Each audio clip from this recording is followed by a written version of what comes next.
So, Ray, what can you tell us about the status of the Arctic and the Antarctica? I wrote a column, an op-ed piece for the Wall Street Journal. The title of it was Peace at the Poles. And my point was, there's all kinds of squabbles going on globally with the Russians and us. But I have to say, in my work in the State Department, the one place where there's peace and cooperation is the polar regions. Let's go to cells. And let's look at what a cell needs, because isn't that what we're eating for? I mean, you're trying to nutrient the cell. Dietary fats are king. Also build every single mediator we need to run our master regulatory system. Do you remember any moment like, oh my gosh, he's awesome and I'm like really interested in this? Yeah, the blues rock guitar players of the 60s, Jimi Hendrix especially. Yes. And Eric Clapton, you know, and I mean, I've later went on to play with musicians who played with Clapton and stuff like that, so I had a lot of first-hand accounts.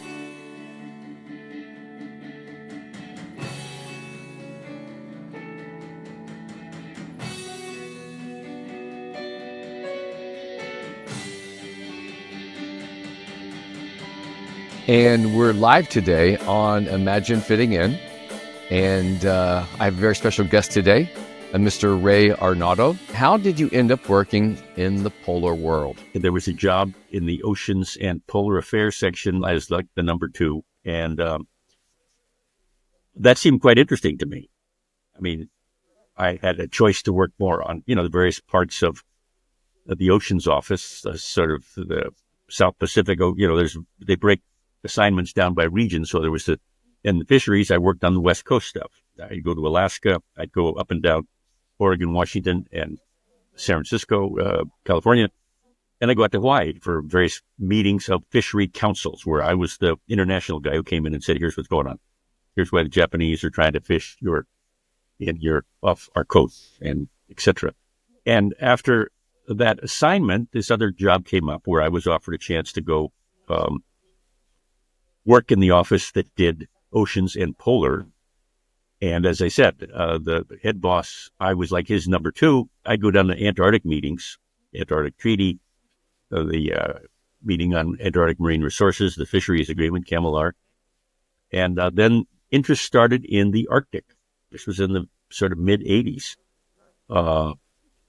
And there wasn't a lot of interest on the part of us and the Russians, the Soviet Union at that time. But the Canadians and the Norwegians said, we really should get we need an organization together. We need something where we can all talk. And my guidance from the top guys in the state were, we don't need another international agreement. There was a whole burst of, we had an agreement on endangered species. We had an agreement on vegetation. We had agreement on oceans cooperation.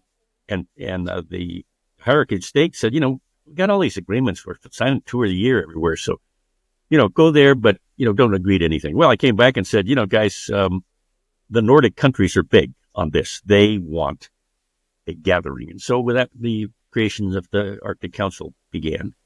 And I was the head of the U.S. team that negotiated the deal. I was the one who insisted that the negotiations for what to do in the Arctic involve the natives, the indigenous peoples. And the other countries were saying, okay, well, yeah, but they're a non-government organization, or an NGO, as we use in the business we call non-government, or, voluntary groups outside of government. And the natives came to me and said, we are not an NGO. We are the people who live here. And so I got it right away. And so I convinced the council negotiations that there needed to be a separate group, that it wasn't the native groups, the Aleuts and the Inuits and the Sitka Islanders, they weren't going to sit next to Greenpeace at the table. They'd have their own place. And there are 5 of them at the time.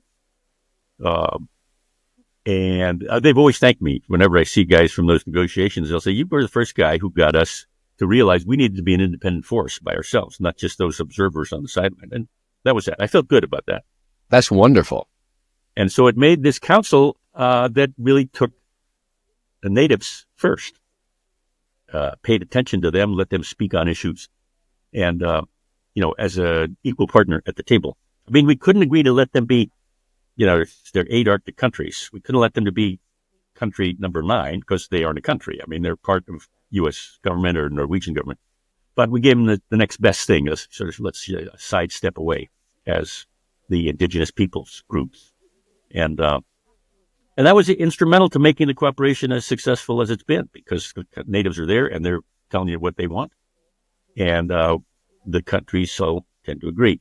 And the other pole in the Antarctic regions, of course, there are no natives there except the penguins and seals. And so you don't have the indigenous. I mean, you got some bordering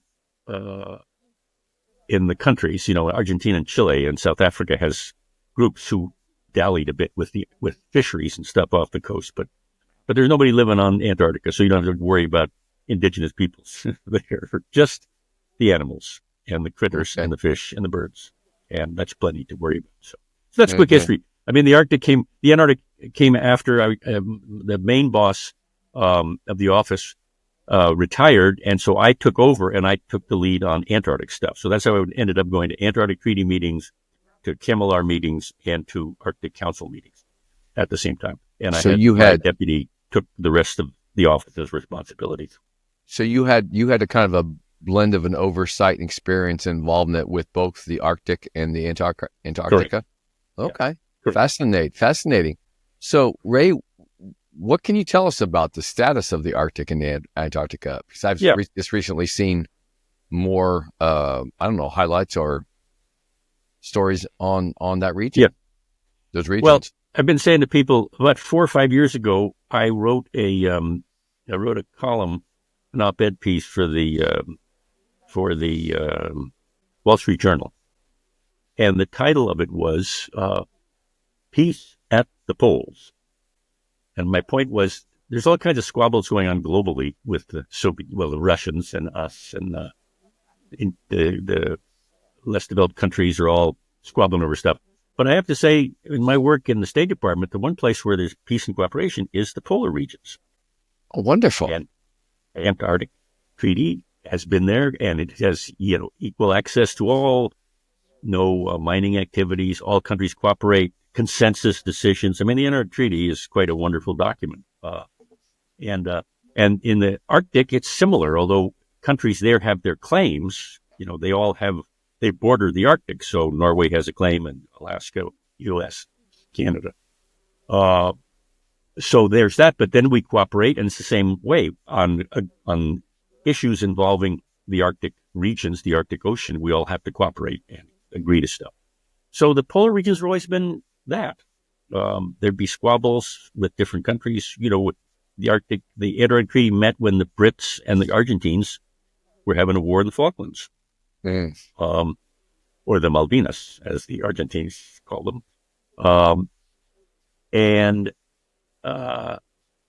But they all sat at the same table during the meetings of the Antarctic Treaty. They sat next to the Argentines.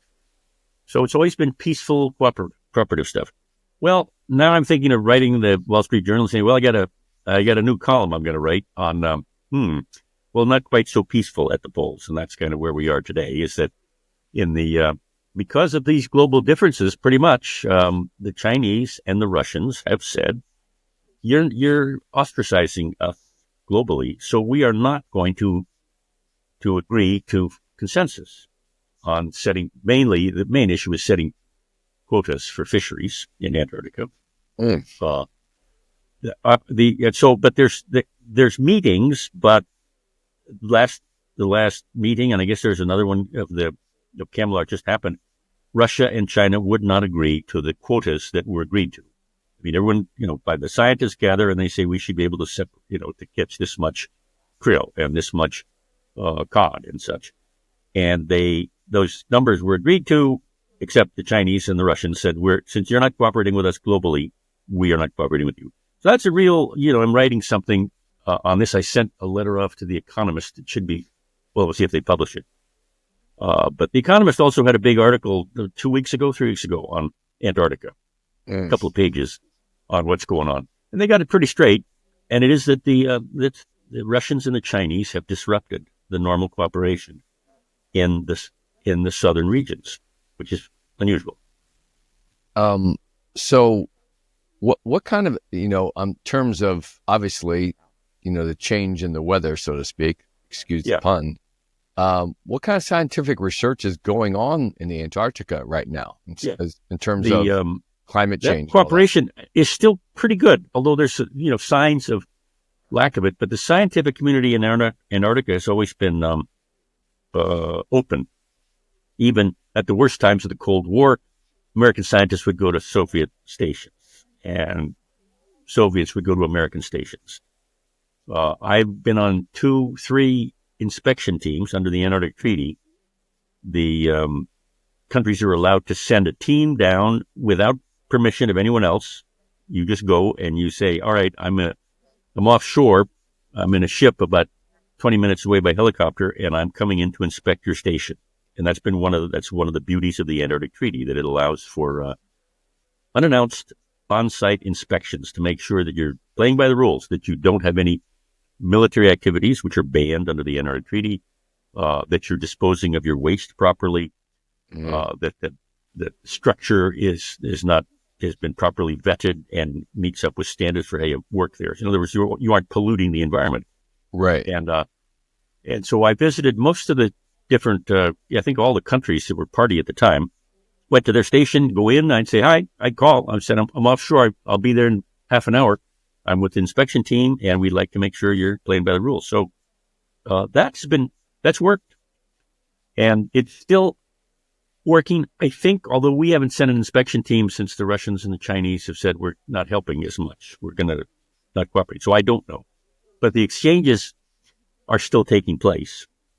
Although I think this year, no Russians came to the U.S. bases. America has 3 stations in Antarctica. Was there any particular situation or event that here now China and Russia are making this kind of stand, or this kind of, stand, basically? Well, I think the Russian invasion of Ukraine was the start. And then the Chinese, with their bad behavior with Taiwan Straits, banning public participation in government and invading, locking up the people in their westernmost provinces, Sichuan, etc. Oh, gosh. I think that convinced countries not to cooperate. And so it started with Russia. Russia was the host ship of the Arctic Council, rotates every 2 years, alphabetically, country to country. And so the Russians had it when they decided to invade Ukraine. So all the rest of the countries who were party to the Arctic Council said, I'm sorry, we're not coming to Moscow. You guys, when you stop invading countries, we'll come back. So that was the beginning of problems in the Arctic Council. This way Norway hosts, and I'm not sure I don't know what's happened on that. Was that back as early as wasn't it 2014 that Russia initially went into Crimea or whatever? Yeah, I'm no expert on Russia. You can ask my wife, but right. I think we didn't react enough when they did that. I think and that's when convinced Putin. They just tolerated this. They didn't kick us out of organizations. But no, it was after that. It was 2-3 years ago when they said the countries decided not to. The Arctic Council countries wouldn't go because of their behavior. It was Ukraine, the invasion of Ukraine, that started the global, ostracization of Russia. So that's what we're living with. Now, Ray, are there any other countries in terms of the Antarctica that are showing interest in that region? And for, obviously you mentioned Russia, China. Oh, yeah. Of course, Finland. Yeah. Well, there's to become we call it a contracting party, a voting member on the Antarctic Treaty, you must have a scientific presence and do bona fide research. There are, I think at this count, there are 30 countries which are contracting parties. In other words, like first-tier members of the Antarctic Treaty. You can also sign as a non-contracting party. That is, you got research down there, you're just interested. And there are another, I'd say, 20 countries, or maybe 50 altogether, who are signatories to the treaty. And what you need to do is show active participation. To become a voting member, you must have research and show that you share the research and you're interested in scientific cooperation. To be a contracting party, you just sign up. I mean, Switzerland's a member, a non-contracting party of the Antarctic Treaty. Now, with Camellar, the fisheries agreement, that is more the same. If you want to become a voting member, you need to have fishery activities here or do scientific research on fishing, which is what the U.S. does. And I'm not sure the numbers in Camellar offhand, but it's about the same. 20 are voting members and another 20 are observers. Is the kind of primary, you mentioned a few times, is the primary interest for most countries, I mean, the fishing right or fishing ability and other things, or? No, I'd say, I mean, the treaty was founded by scientists, pretty much. The scientists got together in the 50s and said, we need to cooperate, and we take the lead on having countries cooperate. And at the point, 7 countries had claims to Antarctica. This is their old claims, but the Brits, the Argentines, the Chileans, Norway, South Africa, and British territories before, the Australians and the New Zealanders, all had claims, like a slice of the pie of Antarctica. And the treaty was formed because the scientists were saying, we don't need to divide this place up. I mean, it's divided. Countries have it. But we should make sure this is a land of peace, no military activities, and cooperation on science and environment and oceans research. That's the history of the Antarctic Treaty, signed in 1959. Came into force 2 years later. About 15 years later, it was agreed fisheries were becoming of interest and countries were going further and further close to Antarctic waters. And it was agreed we needed a new treaty for that. And that's Camellar. There was also an attempt when countries were killing seals. There's a convention on sealing in Antarctica, but it was negotiated, it agreed to, and then the world kind of said, no, let's not kill seals. We don't need to. Some countries still do, or marine mammals in general. But so there was a convention on sealing. Then there was a convention on mining because people said, we can go down there and plunder mineral resources. And again, they started with how do we do this and how do we make sure it's safe? And the point, there was a sort of global outrage saying no mining. No, you're not going to divide up the continent and allow countries to take coal and carbon and, different resources. So they banned, it was agreed there'll be no mining. We didn't get it permanent, but it was set in place in the late 90s and it's good until 2038. No mining activities. So that's there was an agreement on mineral resources, which was overtaken by an agreement that we won't mine at all. So do you think like something like that, that current going till 2038 will hold? Yeah. In terms of situation? I do. I mean, so where are you? That's 14, 15 years away. God knows where we'll be in 15 years. But why don't you can interview me in 15 years again. We'll see what happens about that. All right. And we're live again with Imagine Fitting In podcast with my special guest, Mr. Chip Paul. Welcome, Chip. Welcome. Thank you, Greg. Thank you for having me. I really appreciate your time. This topic of the endocannabinoid system is I would say it's about time we get this message out into the people. We're kind of picking up, if listeners watch, we'll see this, we're kind of picking up this kind of a part 2 of our other startup conversation.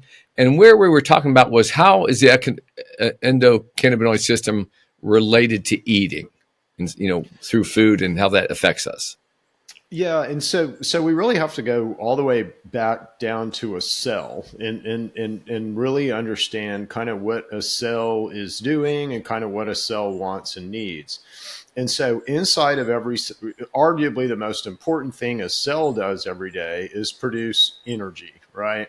Without a cell's energy, we wouldn't be alive. We wouldn't have energy to do the things that our bodies need to do. So a cell has to produce energy. And a cell produces energy in mitochondria. And there might be one mitochondria in any given cell, or there might be 1,000 mitochondria in any given cell. I think 1,000 is kind of the average number, that we use in, let's say, metabolics. But each one of those mitochondria really produce something called ATP. And ATP is like the gasoline for our bodies, and they'll produce ATP at different rates depending on kind of different stimulus, let's say. But each one of those mitochondria have a CB1 neuroreceptor expressed on their outer membrane. And that CB1 neuroreceptor is for control by the endocannabinoid system, because the endocannabinoid system would have to control us at really our energy level, our energy producing level, if it was our master regulatory system. And it is our master regulatory system, so it does control us at the mitochondrial level. Now, there's different ways that our mitochondria can run. So they have let's say they go from a least efficient system to a most efficient system. The least efficient way to run a mitochondria is how cancer runs mitochondria. And that's with something called the Warburg effect. And that's kind of a 1 unit in, 2 unit out, exercise, which isn't that efficient. If you look at glucose, so glucose I call low gear in humans. So if our mitochondria are running on glucose, we're kind of running on low gear. That's a 1 to 32 exercise. So 1 unit in produces 32 units out. And then we have a high gear that we run in, and that's more when we're burning fat. And that's a 1 unit in and like 106 units out, which is way more efficient. So when you're in a fasted state, which is kind of, what intermittent fasting does, puts you in a fasted state, you are beta oxidizing. You're being the most efficient at running your mitochondria. And then there's kind of a fourth gear that plants run on that's light, so they produce ATP by light.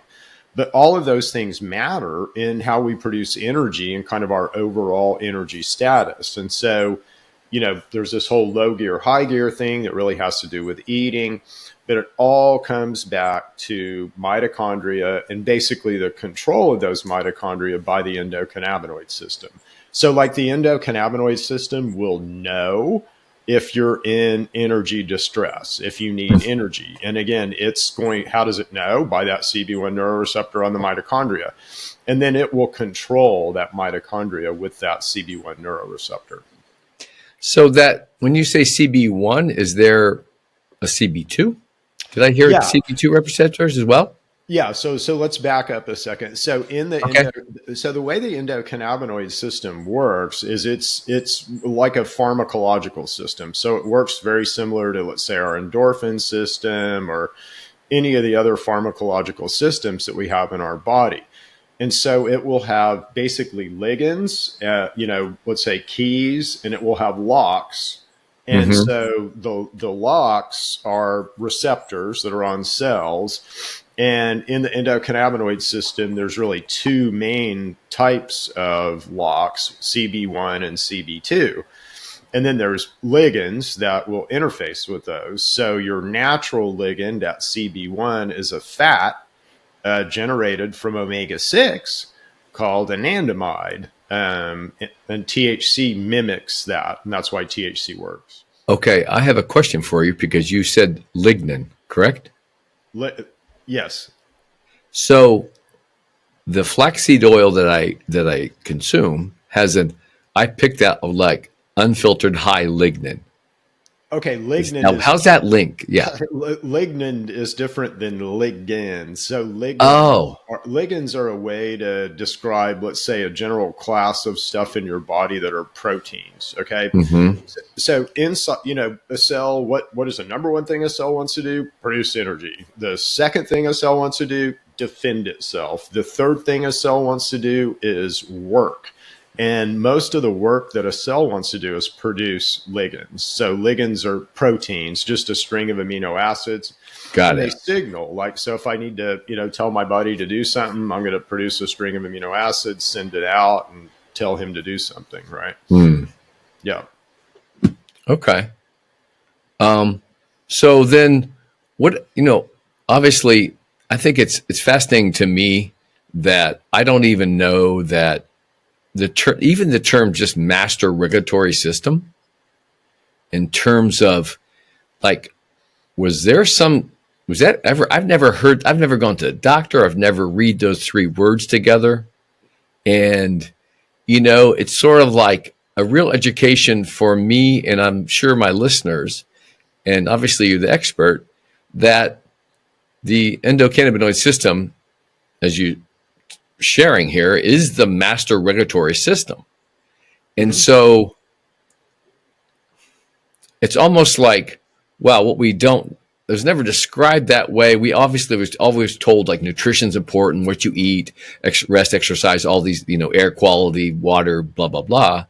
But it's just interesting to me that all of a sudden, that this is just obviously a strong fact, but we are never educated about, No. right? In terms of how the body just actually runs entirely. And it seems like they seem like a very few common words that if it would be great if the doctor would actually explained it. But what's your thoughts on like just that lack of knowledge? Well, the doctor doesn't know, first of all, sadly. He's in the same boat that you and I are in. So he's never been taught about this system. He's been taught that the central nervous system is kind of the master regulatory system, and it's sort of involved with everything. But again, the endocannabinoid system rules the central nervous system. But it's, I say all the time, I go to Home Depot and I buy a lawnmower or a leaf blower, right? And the first thing I get is an owner's manual.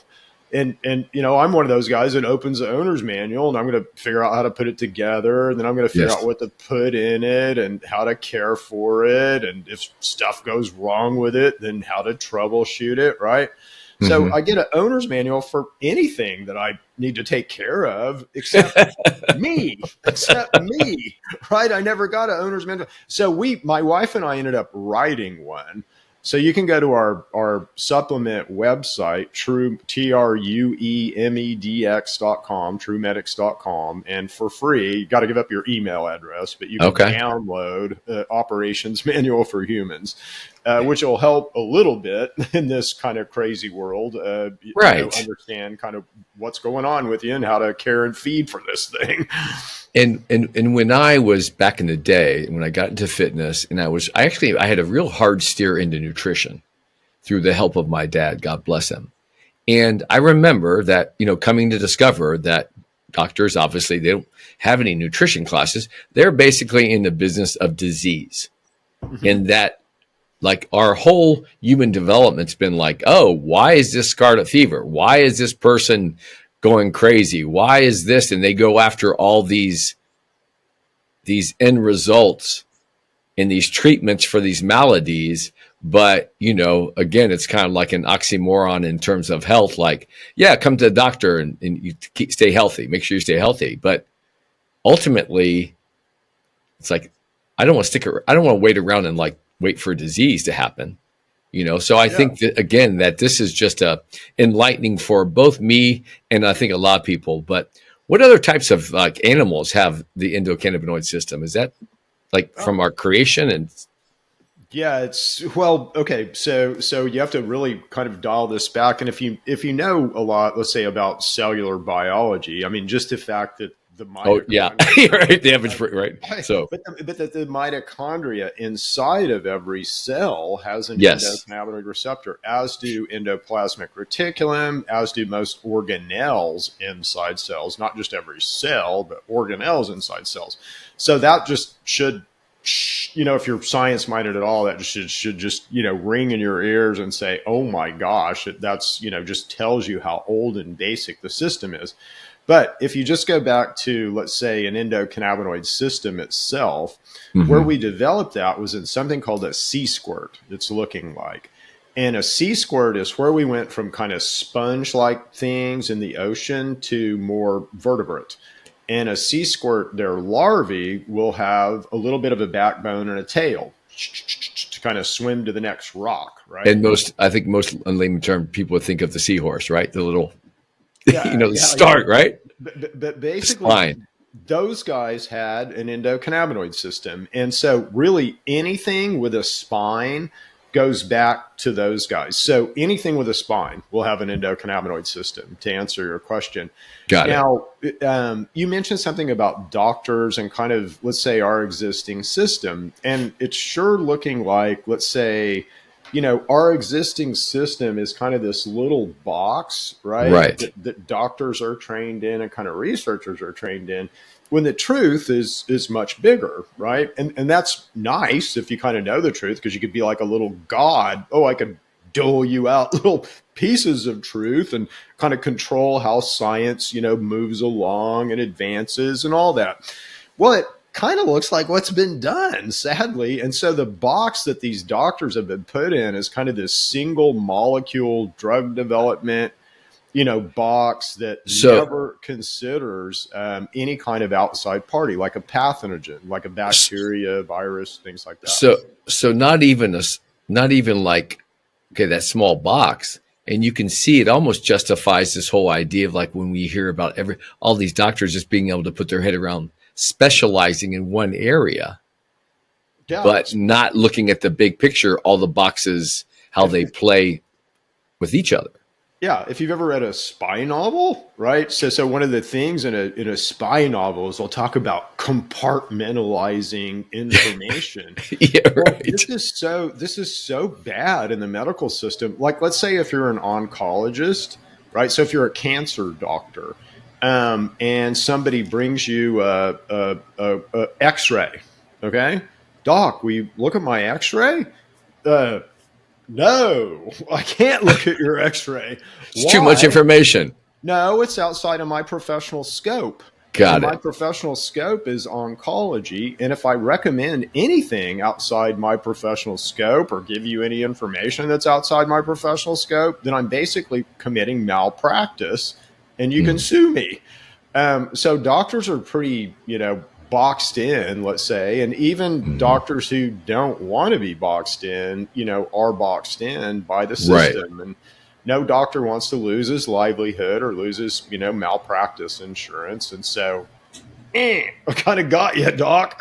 Right. So I have to bring it up because I'm thinking about it right now, and I'm sure, it's not like it's going to change overnight. And we know that, like with the recent Robert Kennedy Jr., right, put in his position. What's your opinion, topical take? What can you? I mean, I've heard a lot of interviews with him one-on-one, and I've heard a lot of like, I don't know, almost I feel like sometimes inept criticism and this kind of labeling, of which happens all the time. We all know how it can go down, either side of the aisle, whatever you call it. But for the whole part, what could you share in your opinion of where you see this change? Oh, we're getting ready to have radical change in our health system because of Robert F. Kennedy Jr. And, he knows about, let's say, the big box, and he knows the game that's been played about the little box. And so, how do you rapidly change this? And this is what people are wondering. How can we possibly change the health system? Well, one way is to cut out research dollars that are going to the wrong things. And so that's already kind of been stopped. Like, why isn't it all hands on deck on childhood obesity? I mean, it's exactly 33% of our kids are obese, right? They're going to die of diabetes and metabolic syndrome and all these horrible deaths. 33% of our kids. So, to me, that should just be an all hands on deck thing. But let's rewind this a second. Wow. Just a little break here. Another great episode. I hope you are enjoying Imagine Fitting In podcast. And just a reminder here, please remember to hit the subscribe button because we love to feel you a part of our Imagine Fitting In family. And if you want to become a brand ambassador, we'd love it if you would share this link on social media, through your email, all your friends. You can help with us with donations, any small donation, big or large, whatever you can manage, to help encourage us and support our efforts here. And you'll find that link in the show notes. And finally, again, a reminder, please refer guests to us. You can find me and contact me at thebalanceprofessor@gmail.com. Love to hear from you. All right. So I hope you continue enjoying Imagine Fitting In. All right. Till next time. So like right now in our current medical system, physicians are, if you take, let's say a condition like obesity, okay? Mm-hmm. So if I'm a doctor who's treating obese patients, I get paid to maintain those patients. I get paid a certain amount every month to maintain those patients. So I'm not getting paid on, A1C or anything like that. I'm just getting paid on maintenance. I have to do certain things and record certain statistics, but again, I'm getting paid on maintenance. And who's the payer in the system? It's the insurance companies, right? So again, all that needs to happen is that goal needs to change. And so instead of maintenance, I need to now be rewarded on getting your BMI down, getting your weight down, results, getting your A1C down. Yeah, exactly. Results. And, if I can't do that, well, then I shouldn't, be rewarded. I mean, maybe I should get some time and attendance money for doing something, but I shouldn't be rewarded to the level that physicians are being rewarded for now. So there's no incentive in the system to cure. And the amount of reward that goes on that, and the amount of discretionary, whatever reward up top, is not even right. It's like how much is going to people and the system and whatever it's a clarity. It's refreshing. But I'm sorry, continue. Yeah, no, and like right now, the way that, let's say I have 100, obese people that I manage in my physician practice, right? And I'm not a doctor, but let's play like I am. So I've got 100, obese people that I manage. That's about a, $50,000 a month income stream, right? It's pretty substantial. You can build a really good business or around $50,000 a month income, right? And that's, gross, not net. So you still have to provide some services for that. But that's great. I mean, if I'm a doc, why don't I just set that up? And, again, whether I get people better or not doesn't really matter as far as my compensation. It might matter to me as a human, but it doesn't matter as far as my compensation goes. Well, let's say we change that. And again, now I don't get compensated any unless I lower someone's A1C or lower their BMI or lower their weight. Well, guess what? Now I'm a lot more interested. Now I'm looking for ways that I can lower their weight loss. I'm going to natural products. I'm going to people like Chip Paul and saying, Chip, help me. I got to help these people lose weight. How do I do it? Right. So I'm now looking for answers and looking for cures. And it starts this just engine of, innovation. Better, yeah, and innovation and science. And now we're excited to learn new things instead of maintaining our old system, right? Mm-hmm. Man, I mean, it's like, again,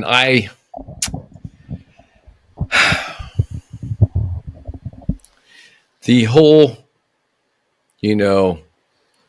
like the process of even just educating people in general and how, where you have a framework of addressing issues. And then when it gets to a point of like status quo, and then we get settled in, and then that innovation we talk about, which I want to believe like I'm an innovator there, and that it's interesting because the work I'm doing, it looks like it's going to be I finally found a niche or a need for someone who's been doing some great work in mental health recovery and people down in their luck, confused, distracted, and using that physical plane to really, have that as a launching pad. And so I find it refreshing right now. And now we're in the 21st century. We're all understanding so much more because so much more information is available to us. But this is just, this is why I believe this is a fantastic conversation for just, it's almost like health 101 we're having right here. And like, okay, let's throw out all those old textbooks that have just been like, supposedly the Bible or whatever you want to call it. And now we have this new refreshing authors, innovators, people coming in ways to look at, what we call problems or our quality of life and our health, which that whole episode, the obesity episode, the dealing, that's been going on forever. So is the endocannabinoid system really our master regulatory system? So it is like, and if so, like explain that, because when I've been saying that ever since I've been understanding that this is your master regulatory system, I'm like, wait, I didn't really know if there was any other system, like I said before, like, and how, tell me about, like, is this like racing across? Everybody knew this. Is this a racing across people? I'm sure you're popular. Is it racing across the airwaves, so to speak? No, not really, because again, it's, when you're a person like me, let's say, so I'm, no PhD, no MD, I'm happy to debate and argue with those guys. I love doing that. Doesn't really reflect on my authority or let's say my smarts, but at the same time, when you're looking at me, it does reflect on my authority right now, right? So we have a tendency to listen to, doctors and professional class people over, let's say, Joe Randos, like me. But that doesn't mean that I'm not right. And that it doesn't mean that other people aren't right. Right. So we're going through this big kind of change, let's say societal change that I see right now. And, I'm seeing, let's say, old authority sources, things that we used to really rely on as authority, like let's just say the physician, the white-coated Dr. The trust, Fauci, like, lab physician, right? Yeah. So we used to trust him implicitly. Whatever he came on TV and said, or whatever he told us in a textbook or whatever was absolute fact. Well, that's gone again. So we destroyed that through COVID, right? And we've lost that, let's say, link to that white-coated lab, white-coated authority. So now we're kind of looking around, for, well, if they're wrong, who's really right? And, some people stumble on to, let's say, my information and, information about the endocannabinoid system. And it resonates with some people, but here's the ultimate thing that's getting ready to happen. There's a new authority in town, right? So there's a new authority in town that's unimpeachable. Now, everyone in the professional class will argue against this, but AI is the unimpeachable authority. So you can go to AI and say, teach me about geography or teach me about anything, and it's going to teach you. And then if you want to drill deeper, you say, well, I want to drill deeper on that, and you can drill deeper. And if you say, I want sources, I don't really believe you, I want you to just cite that information and provide sources, it will, which is awesome. So there's so I tell people all the time, if you don't believe me, download ChatGPT and ask it. It's going to tell you the same thing I'm telling you. So when you're on truth, it's the AI and things like that will validate truth, but you're going to see a lot of lawyers, doctors, professional class, let's say, people scrambling around because the AI can do it, write me a contract between Greg and I. Boom. 30 seconds later, you have your contract. Evaluate this blood test for me. Boom. And it's better than what your doctor, would give you. Right. So, that's coming. And so I feel very confident, let's say, in our truth story and, how it will be validated by AI. But the fact that, everyone isn't picking up on this information yet is interesting. And it just, there's a tipping point that'll happen. We're close to it now. And, I've been doing this since 2016. I've been trying to, convince you that, We had a better way for health, and that the endocannabinoid system was your master regulatory system. And it really was the secret to health and the secret to, let's say manipulating, your health. And, I've watched people's awareness slowly kind of turn on between 2016 and now. What do you think? I mean, again, this is like I'm asking these layman's quick questions that, like, based on like the average American trying to eat healthy, and we know it's questionable in some of our food products, right? In terms of what's in the food products and the chemicals and the raised, all that kind of stuff compared to like Europe and regulations and stuff. But how does someone now understand, like, whoa, okay, how does the endocannabinoid system, how can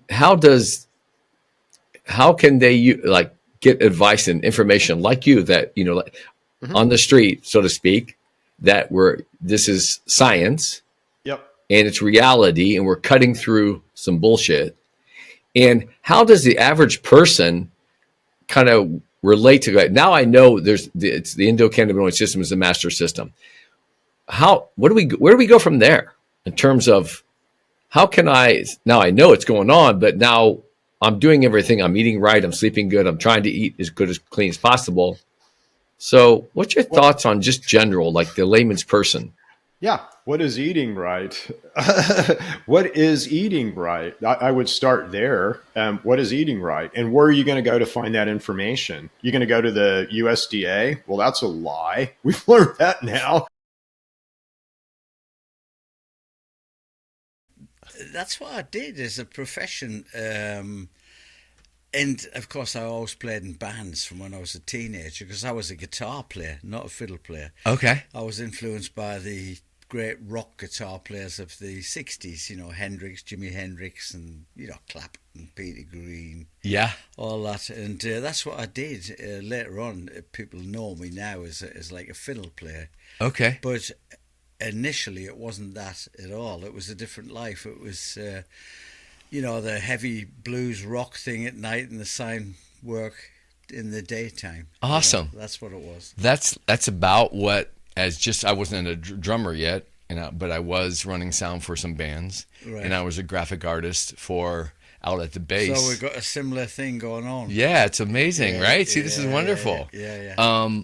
So tell me, was your mother a homemaker? She was purely a homemaker. Okay. She never did pubs or anything like that. Okay. In her younger life, she did, of course. Sure. Worked in bars and things like that. Mm-hmm. But later on, when me and my brother were born, she became she just wasn't interested. Dedicated mother. Only just home bird completely, right? Wonderful. To the end. Wonderful. Yeah. And did you have brothers and sisters? I had one brother who sadly passed a couple of years ago. Oh, God kind bless. of COVID related thing, but only the one brother. There was one that died when we were very young, who I never knew. Oh, it was before my time, which I never knew. And it was just a 4-piece family: mom, dad, and 2 sons. Okay. And how much older was your older brother? He was about 4 years older than me. Okay, same as me. Yeah, my oldest brother is 4 years older. 4 or 5 years. Okay, older, okay, something like that. All right. What did he have artistic ambitions, and or were either of your parents musicians? No, I had an uncle actually who, where I come from, there was a big tradition of brass bands, brass bands, and that was my first thing that I did when I was about 7 or 8. Yes, played the cornet, in the band, the cornet. And I had an uncle who was big on that. He was the encouraging one. My dad wasn't particularly. He was a listener. Okay, and very, very ahead of his time for an older guy. He would like the Beatles and all that. Appreciation. Yeah, appreciation, and very encouraging. Nice. Never negative. Yes. There was, and I'm the same as that now. I'd refuse to have negativity. Right. That's awesome. I turn negativity down fast when it turns up. Hey, you are saying so many things that I relate to that are just commonplace. Yeah. So what's your uncle's name? That was such a kind of a Jack, my uncle Jack, who's not here anymore. Okay, was he also Leary? He wasn't actually. He was a Weir because Weir. I know that Mike is a big fan of Bob Weir. You know, it's the same, Weir, same name. You know, from the Grateful Dead, same name. Okay, and that was my mother's side of the family. Jack Weir. And Jack Weir, he was. That's what he was. And he was a singer in the clubs, and a popular one as well, and a good musician in the brass kind of band. Thing, you know, so he was the kind of encouraging factor that was for me okay when I was young. So do you remember, like, I always say this, like, especially because, you know, when we're young, we don't know. All we know, if we see something that lights us up, like everything else is almost falls off, like the reality of going around this, you don't realize you're being influenced. Do you remember any moment, like in how old you were, like any specific moment in memory that, like, oh my gosh, he's awesome, and I'm like really interested in this? I would think that happened to me when I was really quite young. I think it was the blues rock music. In fact, I know it was of the blues rock guitar players of the '60s, Jimi Hendrix especially, and Eric Clapton. You know, and I mean, I've later on went on to play with musicians who played with Clapton and stuff like that. So I had a lot of first-hand accounts of that, you know. But when I heard that, I thought I have to do that. I've got to try and do that. That's awesome. And I did. The next thing I knew, I was the menace in the street. I had the guitar, the Gibson guitar, the teenager, the Marshall stack, and I was in a band. It didn't take me long to actually get to a point where I could actually play in a band. I would say I was about 16. Were you self-taught? Yeah, well, kind of self-taught, and there was a few local guys who would give you a tip here and there. Okay. You know? But I never, ever, I wasn't educated. I didn't even do it at school, in the classroom. You know? Right. I was just taught from, you know, influences that I heard on radio and in TV and stuff like that. And other guys who were a little bit ahead of me were that older guys, you know. Okay. Who could see that I had some sort of something going on, and they would help you, you know. Talent, ambition, and... Which is nice, all that hand-me-down stuff, you know. I've done it to a million people myself ever since. That's awesome. You know, if somebody comes along and wants something, you've got to pass you a little bit of knowledge. Yeah, pass it forward. Exactly. Pass it on, you know. Yeah, so you even at a... It's a sharing thing. Exactly. You know, being mentored as a mentee. Yeah. Or, being mentoring. And this is what, again, the podcast is all about. And everybody has a story about that. My question about Jack Weir is, so he was just a singer, or he did play an instrument? He was a singer, and he played I think it was the cornet in the brass bands, you know. The cornet. The cornet. Yes. Yeah, my accent's different. No. I want to make sure. And so, when you saw him the first time in his band? Yeah. And playing with cornet, and he sang? Yeah. And then... So that music was probably not the hard rock stuff that you were telling me about. Oh, no, it was very old-fashioned, traditional, sure. You know, kind of band stuff, because there was a big tradition of those type of bands in the north of England. Still is, I think. Sure. And, of course, I haven't lived in the north for a long time. You know, I moved away from there when I was quite young, late teens, really, and I lived around the London area and Oxford in the Netherlands for a while. Went down in Cornwall, moved a bit, you know. Okay. And then finally settled in Oxford because it was a good hub. Yeah. For my work when I started to, you know. Yeah. So I'm curious because did your uncle, did he experience and watch you all of a sudden go off and get onto the guitar and all that? Yeah, he was very encouraged. It didn't really last long, the brass band thing, 2 or 3 years, and then I got interested in the music of my generation. Exactly. You know. Right, what was happening with your peers. Which was new, you know. I mean, it was exciting. What year was that? And hear that. What do you think about year? In the 60s, 67 or something. You know? And it was an exciting time, actually, because a lot of those sounds and those styles had never been heard. Right. I mean, I think Jimi Hendrix just plucked it from the sky. Who did he get that from? You know? It had to just come from somewhere. But touched by an angel, right? A touch by an angel. It could be something like that. Yeah. And of course, he created all that stuff purely from him. I know that some of the older blues guys were doing it, musically doing it, but they weren't doing it sound-wise and in that progressive, inventive way that he did it. Right. He was the man for me. Anyway, for me, I know that everybody would like the Beatles and that did as well, but the harder edge of it was okay. So I want to, just because you're from England, you were around. Do you remember the first time? How old were you when you first time heard the Beatles? Oh, probably about 12, I think. Yeah, I was young, Yeah, and what do you think? What was your personal opinion? Well, it was fantastic. It was kind of the new pop music. I mean, we'd had like Elvis and all that type of thing before that, which was great. It was all good. And they just took the songwriter thing, I think, to another level. Okay. They weren't bringing out things that had been heard before. New versions were coming along. Right. I mean, it was all original, wasn't it? Right. And well, now I'm curious. Do you remember when the Beatles went out and you said, of course, Elvis had gotten on through the airways? Oh. I have a question for you. Was Chuck Berry also on the radio this time? Chuck Berry, yeah. Little Richard was one of my favourites from the rock and roll era. Okay. I mean, I really like the energy and the dynamic, extrovert personality as well, not just the music. If you say that guy interviewed, it would blow you away. Right. He was a force. Oh, he was a force. He was like an original Prince. He was never boring. Right. I mean, in a Little Richard interview, you can watch it now and it'll still spark you up.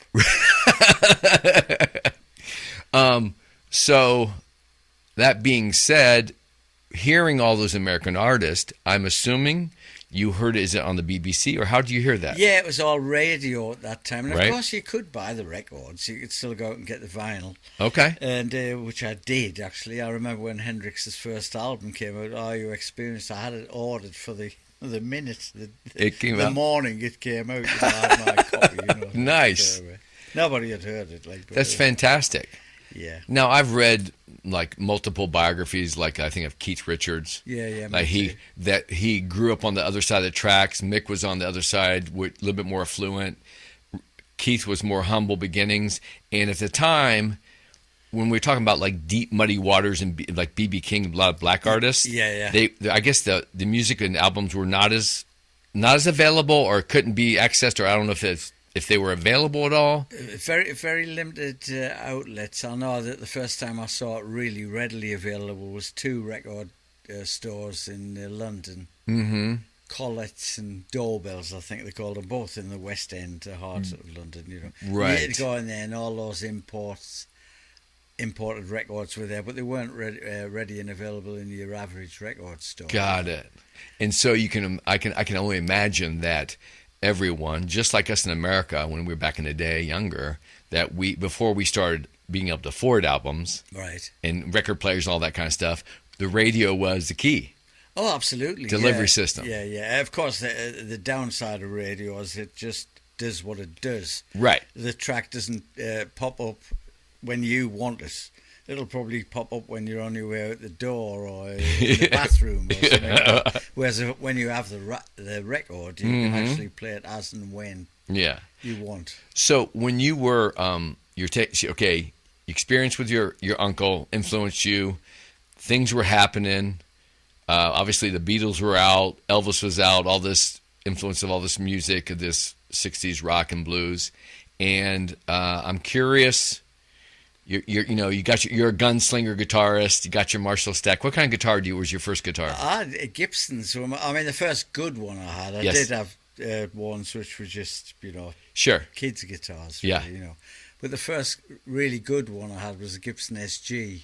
Oh, nice. It was an SG Junior actually with a single P90 on it. But God, could that guitar sing? It was, and I've got another one now actually because, like an idiot that you are when you're young, you run out of money and you sell them. Well, of course. And years later, you kind of regret that. So just recently, I had to get another one. It's just to remind me of the Yeah. That time. Sure. It's identical to the first one. Okay. But, it hasn't got the magic the first one's got, obviously. But once you let once you let something like that, which is pretty precious, actually leave your life and go off into the world, how do you find it? Right. You'll never see it again. Right. Not unless you keep the serial number and the guy who has it. And you can knock on his door and say, could I have a look at my old guitar, I don't know how many stories you just read biographies about famous musicians over the years where they're like, yeah, my favorite guitar got stolen.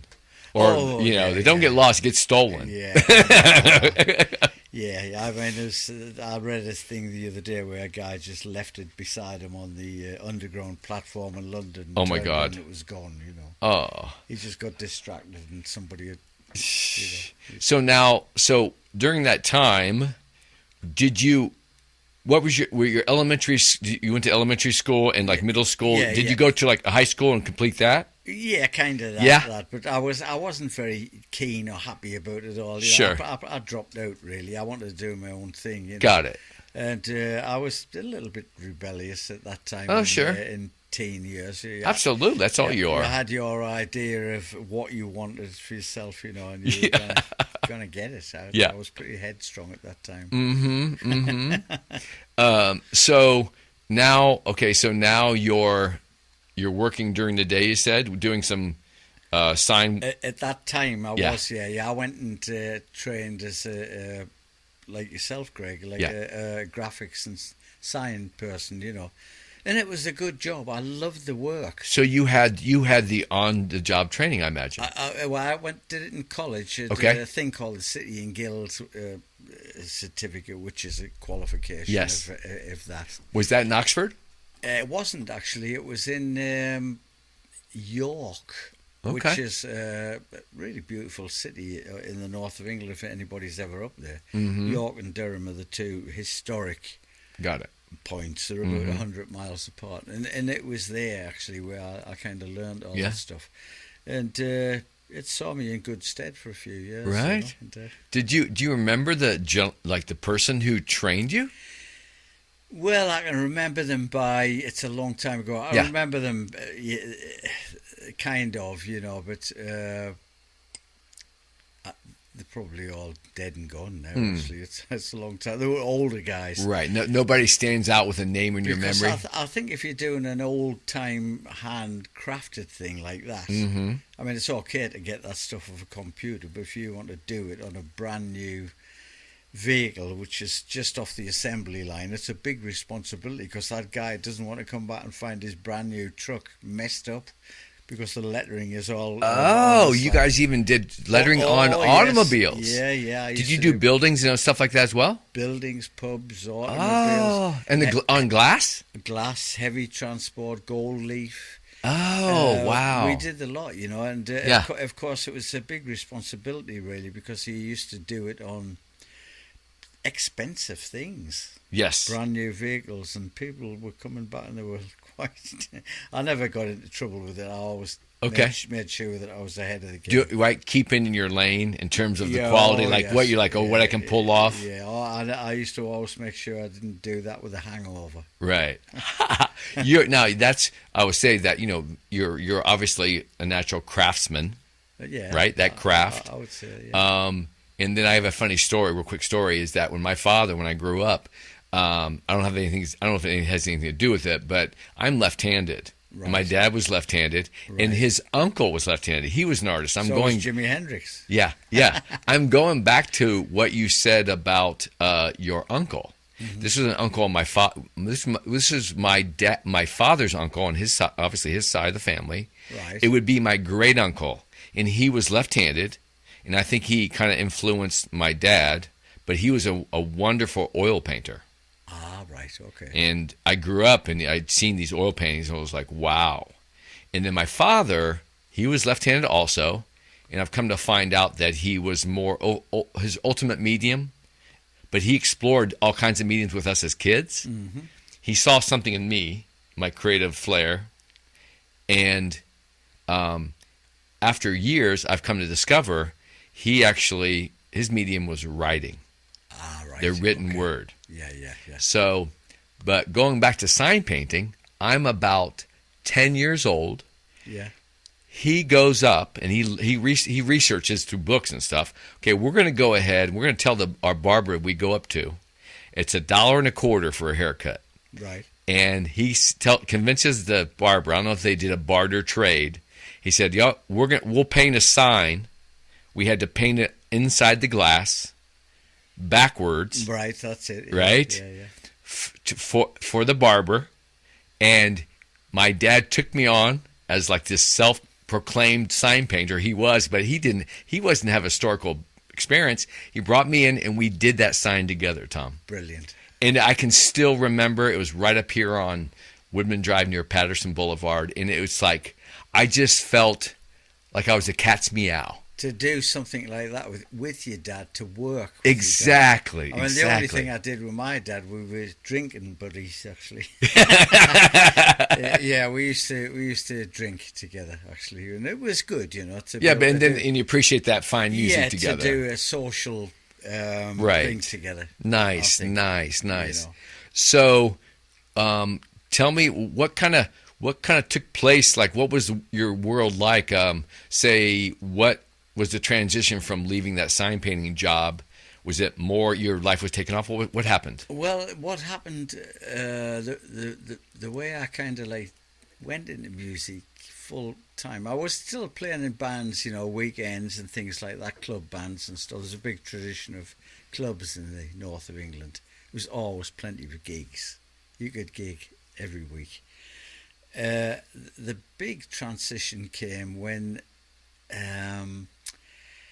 I think in the late 1980s, when it became over computerized, when the vinyl stick-on stuff came along, you know. Yeah.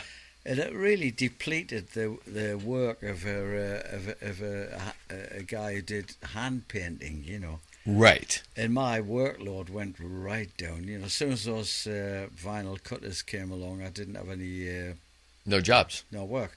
So I had to like do more of the only other thing I knew, which was playing in bands and things like that. And that's what I did. And then I eventually met some quite influential people and got to a higher profile level, you know. Nice. And got out there a lot more, you know. Okay. Much further than I ever did think I would. And so, how many years did you stay around, kind of like home base in the territory that you grew up in, playing gigs? And then, how that take place when you left? Yeah, till I was about 20, I would say, and then I left. My family stayed there. I moved to London. You know, I got on a bus one day. London was about 250 miles from where I lived. Okay. And much to the horror of my mom and dad, I got on a bus where, like, in American money, it would be with about $125 in my pocket. And I headed off to London, and I just got off the bus at 6 o'clock in the morning, an overnight trip, you know. And it took about 6 hours, and then it was like, oh my God, what do I do now? You know? I was going to say, did you have a plan, and did you know anybody in London to land with? I had some relatives there, some family there, you know. But I got off, and funny enough, it's amazing how things just come together. Within 24 hours, I had a flat, an apartment, a little one room, and a job. And did your relatives help you? Yeah, they weren't Beautiful. far. It was in the same neighbourhood as they were in. Okay. But they obviously didn't have room in their little place. Sure. To put me up, so was that your mom's side of the family or dad's side of the family? It was my mom's side of the family. It was they were very good, actually. I remember the people. They did look after you. They had your welfare there you go. in mind. Right. Hey, even though you're 20 years old, dude, you're making money. You need a place to stay. We're gonna still watch him. We're gonna try to look out. Well, I didn't. I moved to Chicago when I was 21. Right. And I mentioned this in another podcast. I just realized it came out like science. They say, well, the brain's not even developed by till 25. Yeah. So I'm moving to Chicago. You went to London at 20. Yeah. I mean, you're just like what? And you have all that excitement, energy that propelled you. You pulled the trigger. Did anybody else of your friends go, or you just went solo? I'm going. I went purely on my own. Nice. I mean, it was a great time. It was exciting. I'd never lived in a big. I mean, it is the biggest city, you know. Yeah. What year was that? That was in 1970, I think. Oh my 69, gosh. 70. And I got there, and of course it was so exciting. At that time, all the great bands were playing in clubs. Oh, I can Led only Zeppelin. imagine. Right. You know, Hendrix was still kind of, his demise didn't come till the next year, till 70, you know. Yeah. And you could, and that was my world, that the bands and music and stuff like that, and you could see everybody. I didn't actually begin to play in bands myself at that particular time. Okay. I couldn't establish that instantly. I did. Right. Takes time. Later on. Yeah. But it was a very exciting place to be, London, at that time. You know, it was all kicking off around there, and all, you name it. I mean, all the legendary stuff. Fleetwood Mac, the original Fleetwood Mac was With Peter Green. With Peter Green, you could see him. Yeah. And you know, and it was quite something. You know. So did you ever see Hendrix play? I did. Oh my gosh. I did 3 times.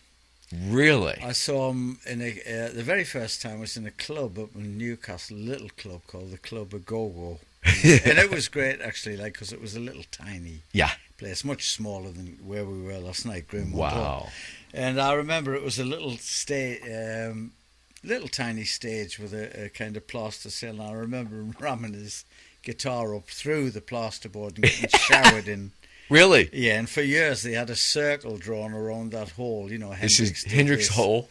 I mean, that club doesn't exist now. I don't even think the building is there. Right. But then the next time I saw him was a little while after, and he took off like a rocket. You know? Yeah. And he was on a package, and it had... what do you mean a package? Package tour. Oh, okay. With Pink Floyd were there. Oh. A very early version of Pink Floyd was some sort of thing that looked like a bed sheet hanging up at the back with lights projected onto it, you know. Oh, I've seen some of those films, those early shows. Yeah, and he had who else was there, man? Korn. It was like kind of avant-garde art music, kind of, right? It was in those days when you'd have like about 6 bands on a package tour, and they'd do 10 minutes each, and the headliner would do the last bit. You know? Nice.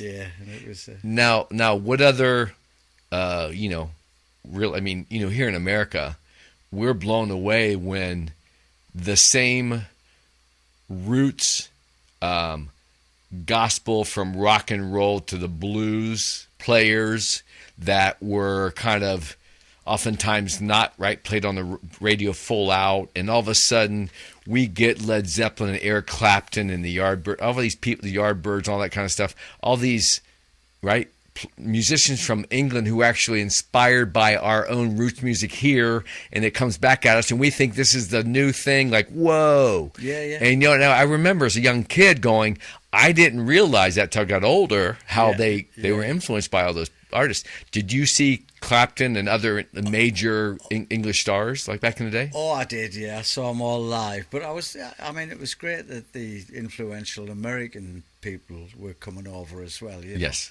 I mean, it was equal, you know. A back and forth exchange, inspiration and development, artistic and creation. Yeah, that's awesome. I mean, there wouldn't be any blues if it wasn't for here in America. All right, kids. Till next time. Take care. Bye-bye.